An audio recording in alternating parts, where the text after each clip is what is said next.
আমাকে মানুষ উপেক্ষা করবে, আমার গায়ে ময়লা পানি ফেলবে, যতক্ষণ না পর্যন্ত আমার উপরে শারীরিক বড় করে আঘাত করবে। দেখেন এখানে 3.5 লাখ ভোটার, সবাই কি আমাকে পছন্দ করবে? এটা কোনো কথা? আমাকে একবার বললো যে আমি এইটা আপনাদের মাধ্যমে কার মাধ্যমে ভাইরাল হয়েছে জানি না, আমাকে অনেক বন্ধুরা বললো কি তোমার কি এই কথাটা বলা ঠিক হয়েছে, কাটাবন মসজিদের সামনে জনসংযোগ করছি। তো এক চাচা দেখেন, আপনারা একটা ব্যাপার খেয়াল করবেন, মিডিয়ার বন্ধুরা অনেক রাগ করেন কেন, যে প্রতিদিন কোথায় কখন ক্যাম্পেইনে যে আপনাদেরকে জানাই না।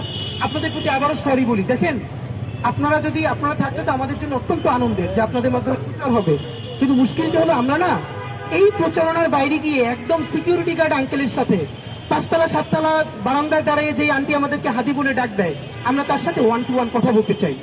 এই জন্য আপনারা দেখবেন আমরা যখন যাই আমাদের টিমে 8-10 জনের বেশি কেউ থাকে না, এবং তাও আমি যখন কোন একটা স্কুলের সামনে, কলেজের সামনে বা মসজিদের সামনে দাঁড়াই, দেখবেন আমার দুই পাশে কেউ থাকে না, ওই কর্নারে একজন, ওই কর্নারে একজন। এই যে আমরা এখানে একটু প্রচারণা করলে কিছু তো ডিস্টার্ব মানুষের হবেই। আমাদের এবারে সব থেকে বড় পলিসি হলো মানুষকে কত কম বিরক্ত করে, কত কম ডিস্টার্ব করে ইলেকশন ক্যাম্পেইন করা যায়। আলহামদুলিল্লাহ এটা আমরা এস্টাবলিশ করে ফেলেছি। শত শত মানুষ দেখেছি ফেসবুকে পোস্ট দিয়েছে যে মানুষকে কত কম বিরক্ত করে ইলেকশন ক্যাম্পেইন করা যায়, এটা একটা নজির স্থাপন আমরা করছি। এই যে দেখুন আমি একা দাঁড়াই থাকি, আমার পাশে 5 জন দাঁড়ায় না কেন? আমার পাশে আরো 5 জন দাঁড়ালে আমি ঠিক যে রিক্সাওয়ালা, সবজিওয়ালা, বিশ্ববিদ্যালয়ের শিক্ষক, আমার বাসার আন্টি, তার একান্ত কথাটা শুনতে চাই। আমার পাশে যদি আমার বন্ধুরা দাঁড়াই থাকে বা মিডিয়ার 5 জন ভাই থাকে, তিনি তো আমার সাথে এসে কথা বলতে কমফোর্ট ফিল করবেন না, তিনি তো ক্যামেরার সামনে কথা বলতে চান না, তিনি আমার সাথে একান্ত কথা বলতে চান। আমার সাথে 10 জন থাকলে তিনি কথা বলতে চান না। এই জন্য আপনাদেরকে কাউকে না জানাইয়া আমরা হুটহাট গিয়ে এক এক বাড়ির সামনে দাঁড়াই, স্কুল কলেজের সামনে দাঁড়াই, চা খাই, বাড়ির দারোয়ানের সাথে কথা বলি, এবং আমরা তাদের কাছ থেকে রিয়েল রেসপন্সটা শুনবার চেষ্টা করি। আপনারা নিশ্চয়ই মিডিয়ার বন্ধুরা দেখেছেন এরকম কয়েকটা ব্যাপার ঘটেছে। শাহজাহানপুরে সেদিনকে আমরা হেঁটে আসছি, বাড়ির 5তলা থেকে এক আন্টি হাত বাড়াইয়া যে আন্টি হাতি দাঁড়াও এইটা বলে দাঁড় করে তিনি তার বাচ্চাকে পাঠাইছেন আমাদেরকে জন্য খাবার দিয়া, এবং ফোন নিয়ে পাঠাইছেন যে ওর ছবি তুলে আনো তোমার সাথে গিয়া। এরকম আমাদের সাথে প্রচুর ঘটে। এখন যদি আমাদের সাথে মিডিয়ার ভাইরা থাকে, আমার সাথে 50 জন 100 জন যায়, ওই আন্টি তো আমাকে হাদি বলে ডাক দিতে স্বাচ্ছন্দ্য বোধ করবে না। তো আমাকে এখন সব থেকে 2টা কথা শুনি, এটা আপনাদেরকে বলি।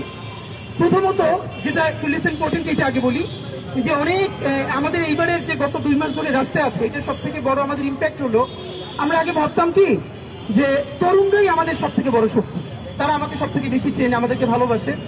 বিশ্বাস করেন আমরা অবাক হয়েছি, আমরা যখন রাস্তায় নামলাম 55, 60, 65 বছরের আঙ্কেলরা তারা এইভাবে আমাদেরকে কানেক্ট করবেন, এসে জড়ায় ধরবেন, মাথায় হাত রেখে দোয়া করবেন, আসার পথে আমাদের জন্য রিক্সা ভাড়া দিয়ে দিবেন, খাবার কিনে দিবেন, এইটা আমরা চিন্তাও করি নাই।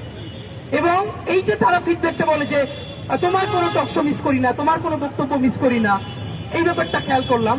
এর মানে হলো এই যে একটা বিরাট জনগোষ্ঠী, এইটা আমাদের আগে ওরকম করে আমরা জানতাম না যে তরুণদের বাইরেও এরকম মুরব্বীরা আমাদেরকে এত বেশি ভালোবাসেন। আমাদেরকে সব থেকে বেশি ভালোবাসেন বাসায় বসে আন্টিরা এবং আমাদের বোনেরা। মানে আমরা অবাক করবার মতো যে তার নিজের বাচ্চারে কোনোদিন একা ছাড়ে না, কিন্তু সে খাবার পাঠিয়ে, খাবার রান্না করে আমাদের জন্য যখন পাঠায়, এটা আমাদেরকে কি পরিমাণ আপ্লুত করে। আমি আমার বাসার আপুরা, আমার আন্টিরা সবার কাছে বলি, বিশ্বাস করেন আপনাদের সাথে হয়তো অত দেখা করার সুযোগ হয় না, কিন্তু আমরাও ফিল করি আমার মা, আমার বোন আমাকে নিয়ে, আমার টিমকে নিয়ে যেরকম বাসায় বসে চিন্তা করে, দোয়া করে। আপনারাও আপনার সন্তানের সাথে দোয়া করার সময় আমাদের দোয়াও করেন, এটা আমরা টের পাই। আপনারা আমাদের সালাম জানবেন। তো একটা ব্যাপার হলো যে আমরা এই যে আমাদেরকে সবাই বলে তোমাকে টিভিতে দেখেছি, টক শোতে দেখেছি, এই কথাটা এবার ভাঙতে চাই। প্রায় 3.5 লক্ষ ভোটার আমাদের ঢাকা 8-এ। 3 মাস ধরে ফজর থেকে শুরু করে রাত 10টা পর্যন্ত বিভিন্ন অলিতে গলিতে যাচ্ছি। আপনারা জানেন সেদিনকেও বলেছি যে সেদিনকে ইস্টার্ন প্লাসে হাঁটছিলাম, মানে একটা দোকানেও আমরা অন্য কাউকে পাঠাই না, নিজেরা যাওয়ার চেষ্টা করি। তো হাঁটতে হাঁটতে পা ফুলে গেছে, পরে জুতো খুলে জাবের হাতে জুতো নিচ্ছে, তারপরও হাঁটছিলাম। মানে আমাদের এখন একটাই কথা যে আল্লাহ যদি বাঁচাই রাখে, মানে হয়তো কাজ করতে করতে মরে যাব, আল্লাহ যদ্দুর হাত রাখছে, আর বাঁচাই রাখলে আমরা চেষ্টা করব নির্বাচনের আগের দিন পর্যন্ত 3.5 লক্ষ ভোটারের সর্বোচ্চ সংখ্যকের কাছে ফিজিক্যালি গিয়ে একবার না কয়েকবার দেখা করতে। আর যেন নির্বাচনের দিন শুনতে না হয় যে তোমার টিভিতে দেখছি, এবার সরাসরি দেখলাম। এই যে গত 2 মাস ধরে যারা সরাসরি দেখছে তারা তো আর বলবে না তোমার টিভিতে দেখছি। আমরা চাই টিভির পর্দা থেকে এবার আমরা তাদের সামনে চোখের পর্দায় আসতে চাই। এই জন্য আমরা মিডিয়ার বন্ধুরা আপনাদেরকে সাথে নিতে পারি না। আপনারা প্লিজ কষ্ট পাবেন না। আপনারা আমাদের জন্য দোয়া করবেন, ভালোবাসা জারি রাখবেন। সব থেকে কষ্টের কথা বলি। কষ্টের কথাটা হচ্ছে 1,00,000 বারের চেয়ে যেই কথাটা এখন পর্যন্ত আমি আমার টিম বেশি শোনে, মুরব্বীদের কাছ থেকে, আঙ্কেল আন্টিদের কাছ থেকে, জুলাইয়ের শহীদ পরিবারের কাছ থেকে, যে ভাই আপনি কিন্তু এইরকম থাইকেন, জীবনে চেঞ্জ হয়েন না। মুরব্বীরা মাথায় হাত রেখে বলে, হাতে তুমি একটু বদলাবে না, তুমি এইরকম থাইকো। আপনারা হয়তো অনেকে মনে করতে পারেন যেটা আমাদের জন্য ভীষণ আনন্দের, কিন্তু আপনি কি চিন্তা করে দেখছেন যে এইটা খুব বেশি আনন্দের না।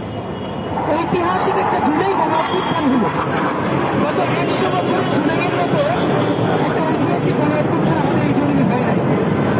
আমাদের প্রত্যাশা ছিল এই ঐতিহাসিক গণ অভ্যুত্থানটা যে তরুণদের হাত ধরে হয়েছে, কমপক্ষে 100 তরুণ এদেশে এরকম জায়গায় দাঁড়িয়ে যাবে, বাংলাদেশের 20 কোটি মানুষ চক্ষু বন্ধ করে যেন বলতে পারে যে দেশ উল্টে যেতে পারে, কিয়ামত হয়ে যেতে পারে।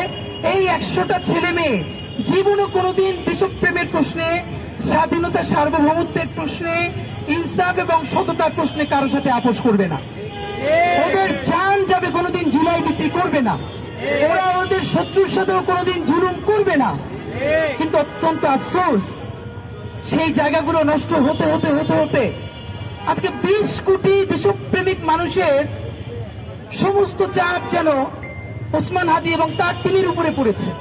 আজকে ভাবেন, আজকে যদি আমি 100 ওসমান হাদি থাকতো, তাহলে আমরা 100 জনই 100 ইস্যু নিয়ে কথা বললে জাতির উপর যে ইম্প্যাক্ট তৈরি হতো। ভাই আমি এবং আমাদের টিম, এত ছোট দেশে এত বড় বেশি জনগণ, কতদিন প্রতিদিন ইস্যু তৈরি হয়, মানুষ কষ্ট পায়। প্রবাসীদের নিয়ে কোনোদিন কথা বলতে পারি না, তারা এত কষ্টে আছে। আমরা চাইলেও তো সেই ইস্যুগুলো প্রতিদিন সামনে আনতে পারবো না, আমাদের তো লিমিটেশন আছে। আজকে যদি আমাদের অনেকগুলো ওসমান হাদি থাকতো, অনেকগুলো ইনকিলাব মঞ্চ থাকতো, এক একজন এক একটা ইস্যু নিয়ে কথা বলতো, সবগুলো জাতীয় ইস্যু হতো এবং সমাধানের দিকে যেত। তা আপনাদেরকে বলি, এটা আমাদের জন্য নিশ্চয়ই আনন্দের না যে 56,000 বর্গ মাইলের এই তাওহীদের জমিনে বিশ্বাস করবার মতো মাত্র হাতে গোনে 5-10টা ছেলে মেয়ে থাকবে। কেন? এবার আমাদের লড়াই, আমরা যেন পরবর্তী বাংলাদেশের জন্য যে সাংস্কৃতিক বিপ্লবটা করতে চাই, আপনি বিএনপি করেন, জামাত ইসলামী করেন, এনসিপি করেন, আপনি যেই দলই করেন না কেন, আপনি ইউএসএ থাকেন, কানাডা থাকেন, সফটওয়্যার ইঞ্জিনিয়ার হন, সাহিত্যিক হন, কবি হন, আপনি যে ইনপুটটা দেবেন সেটা ঘুরে ফিরে বাংলাদেশের পক্ষে যেতে হবে।